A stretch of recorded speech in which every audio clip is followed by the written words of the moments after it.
J'ai pas fait que du braquage, j'ai fait de la séquestration, de la prise d'otages, du vol, du trafic en tout genre, de la fabrication d'armes. Quand je rentrais dans une banque, bien souvent, l'argent qui était là n'était pas forcément déclaré. J'allais faire mes braquages comme si vous alliez faire vos courses au supermarché. Tout doit paraître normal, tout doit paraître posé, très calme. Donc, qu'il y ait 25 personnes à braquer et à coucher au sol, ou 50, pour moi, c'est la même. La seule fois qu'on m'a arrêté en flagrant délit sur quelque chose, c'est que je suis tombé en panne d'essence avec une voiture après 3 heures de course-poursuite. Voilà. Et tout seul à bord, et on était 4 au départ. Donc voilà, j'avais 15 ans.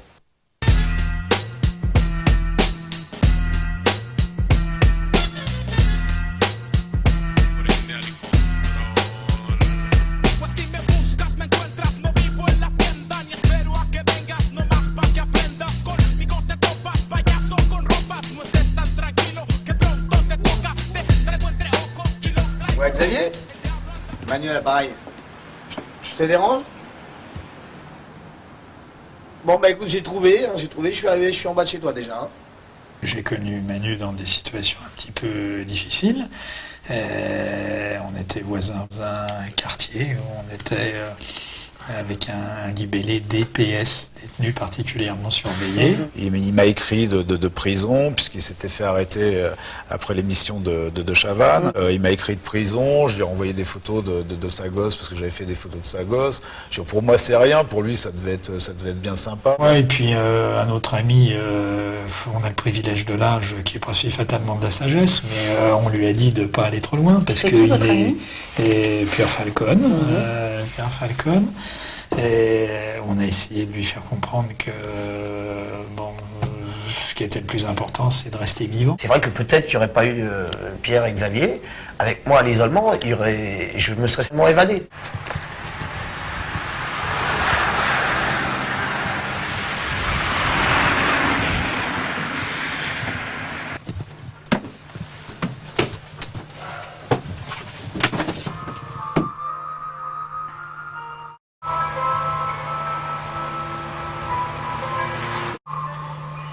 Traiter du savoir-vivre et survivre dans la jungle pénitentiaire. J'ai déjà très bien commencé, tout le monde est d'accord sur ce que j'écris. Je veux vraiment mettre le lecteur dans le bain, quoi. Le lecteur, il rentre dans la prison, avec le livre, il va rentrer dans la prison, il va passer dans tous les coins et recoins, comme s'il y avait une caméra embarquée.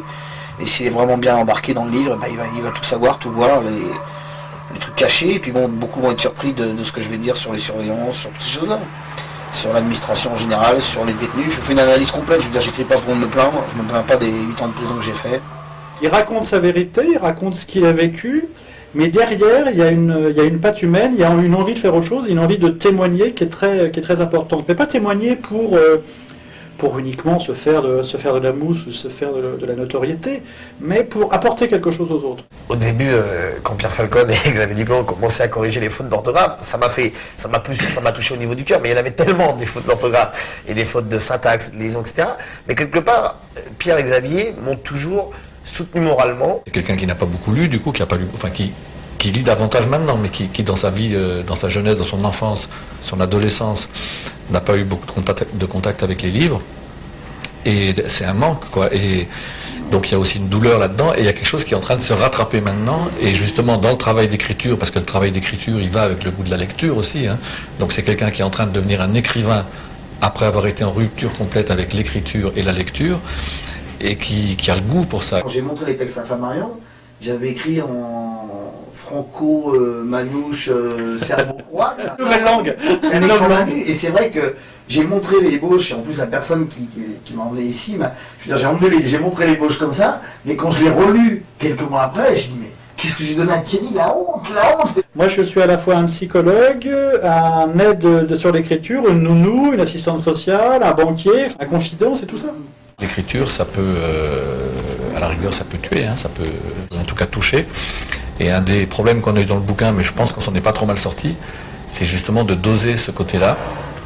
C'est-à-dire en gros de montrer qu'on a une arme pour pas avoir à s'en servir, ou de tirer dans le plafond pour pas avoir à tirer dans la tête. Il y a un vrai talent d'écriture, de mise en forme, et tout ça au service d'une démarche de reconversion, parce qu'aujourd'hui, Manu a fait des conneries, il l'assume, etc.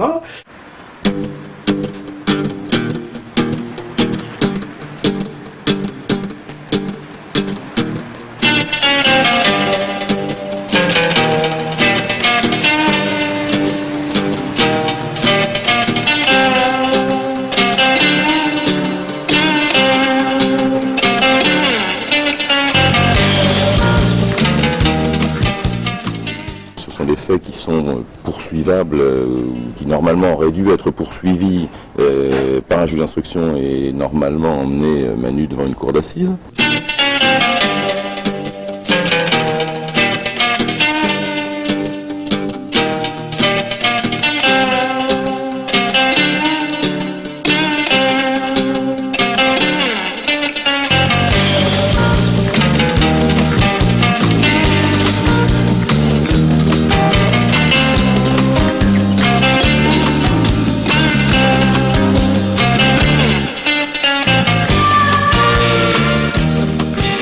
C'est pas des moindres faits, c'est un enlèvement avec violence. Je ne sais plus s'il y avait des actes de torture, mais en tout cas, il y avait quand même à tout le moins, ce type s'était fait secouer. Et toute la difficulté dans cette histoire, toute la différence plus exactement dans cette histoire, c'est le mobile. Avec un type saucissonné, le mieux c'était de passer dans une boîte à magie.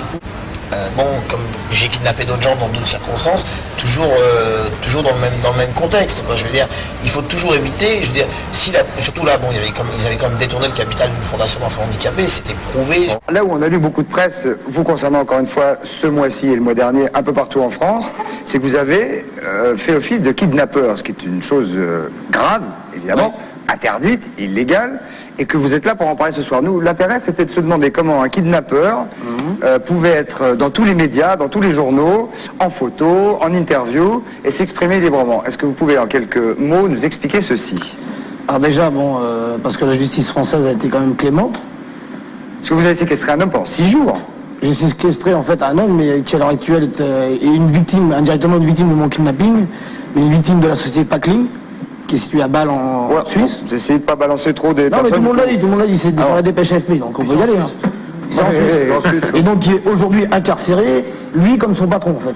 Celui que vous avez kidnappé est incarcéré aujourd'hui à la prison de Listal, et son patron Tulin Gutner est incarcéré à Bâle. Alors pourquoi vous l'aviez kidnappé? Alors je l'ai kidnappé parce qu'il a détourné exactement 180 000 $ à une fondation d'enfants autistes. Vous entendez bien avec la police? Bah oui, pourquoi? Je veux dire, on est pris, je veux dire, c'est la première fois que je me fais arrêter non armé, donc où est le problème, je veux dire. C'est la première fois que vous faites arrêter? Non armé. Oui, c'est ça. Bon, je veux dire, c'est la première fois que je me fais arrêter non armé. Voilà, non armé, ça simplifie les choses. Bien sûr, ça simplifie. Donc tout se passe bien, je veux dire, l'otage est libéré quand je suis en garde à vue, en fait, à l'OCRB. Il rejoint son véhicule et voilà. Mais il dit que vous l'avez maltraité. Hein. Non, à aucun moment il dit qu'on a maltraité. Il a été terrorisé, c'est sûr, parce qu'une prise d'otage, c'est une prise d'otage. Quelqu'un qui n'est pas habitué à avoir des mecs cagoulés avec des R80 sur la tête. En fait, vous lui avez donné rendez-vous à cet homme-là? Ça veut dire qu'on a travaillé sur 2 fils. On a travaillé sur la première file en lui disant, voilà, faut rendre l'argent à monsieur Untel et à madame Untel. Vous êtes des escrocs, point la ligne. Et pendant ce temps-là, on s'est mis à le filocher. On s'est aperçu qu'il y a à peu près 100 victimes en France. Minimum. Qu'on a déjà remonté une bonne partie. Bon. Donc, vous êtes quoi, des justiciers dans ces cas-là? Non, on fait de la filature, on surveille, on fait de la filature, on a un dossier. À partir du moment où vous montez un dossier, où vous avez plein d'éléments comme ça, pourquoi ne pas faire confiance à la justice, transmettre ces éléments à la justice pour faire son C'est une travail? affaire entre la Suisse et la France. Et puis vous avez une commission, j'imagine, sur les sommes... Généralement, pour 50%, là c'était bénévole, on fait les œuvres sociales. Là. S'il le garde 6 jours, il ira qu'en correctionnel, 7 jours, c'est les assises. Bah, c'est comme si on s'embrouille ce soir, je te kidnappe, je te garde 7 jours, c'est les assises. 6 jours, c'est bon. On s'en fout, c'est bon. Ça me fait pas peur. Hein, bon, en parlant avec la presse, c'est quoi? C'est pour vous assurer les arrières, c'est quoi? Non, c'est pour expliquer l'affaire. On assume ce qu'on fait, sinon je serais pas là, je ne montrerais pas ma gueule. Donc voilà. Et votre vie future, vous la voyez comment? Bah à la retraite. Une question, Stéphanie? Remets-toi Stéphanie, remets-toi, c'est pas grave. Aux États-Unis, il n'y a pas ça? Le dernier mec qui a tutoyé Stéphanie, moi je l'ai enfermé 6 jours. Hein. Ouais, bah quand tu veux, regarde. Monsieur Cadier, merci beaucoup. C'est moi qui te remercie Christophe. Au revoir. Pour tutoyer. Je vous en prie, pas de problème. Au revoir. C'est pas la fin du bouquin qui est positive, c'est la vie de Manu, c'est-à-dire qu'il montre ça, il n'y a pas de situation perdue, il n'y a pas de combat perdu, il ne faut jamais partir battu, simplement il faut être calme, il faut analyser la situation où on est et on peut s'en sortir. Je pense qu'il est un exemple, il est une leçon pour un certain nombre de gens qui ont eu son parcours. Et ce que je peux lui souhaiter, c'est de continuer d'être heureux dans son petit bonhomme de chemin et de ne pas céder si un jour ça devait arriver à la tentation de la solution de facilité.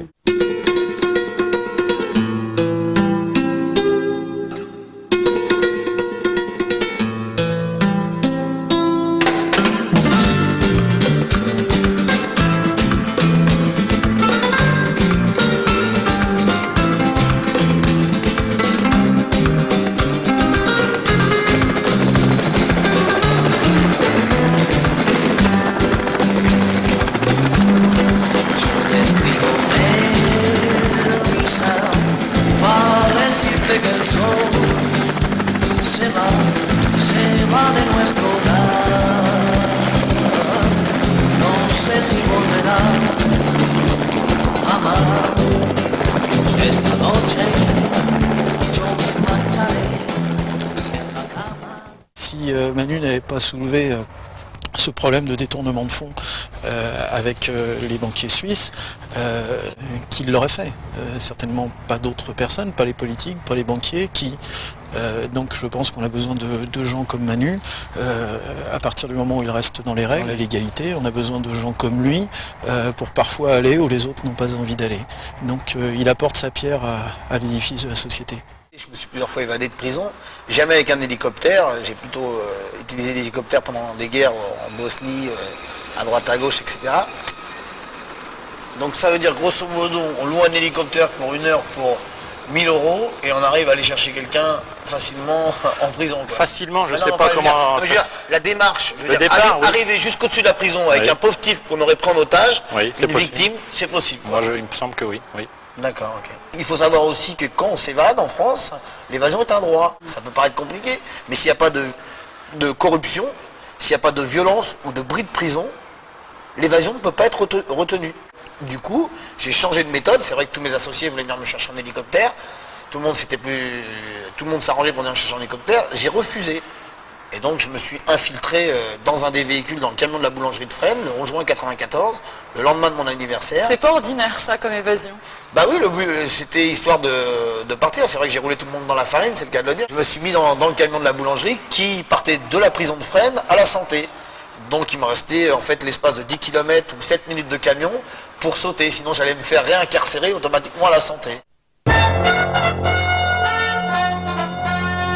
Au lendemain de l'évasion inouïe de la prison de Fresnes dans le Val-de-Marne, le ministre de la Justice, Dominique Perben, annonce la construction d'une nouvelle centrale pénitentiaire pour les détenus dangereux. Emmanuel Caldier, un ancien braqueur qui s'est lui-même évadé de Fresnes en juin 1994 dans le camion du boulanger, reconnaît que cette belle ne manque pas d'audace. Elle est plus que culottée. On sait que Fresnes est la prison la plus sécurisée. C'est une enceinte avec des murs de 5, 6, 7 mètres de haut. C'est une forteresse. Ils ont attaqué une forteresse.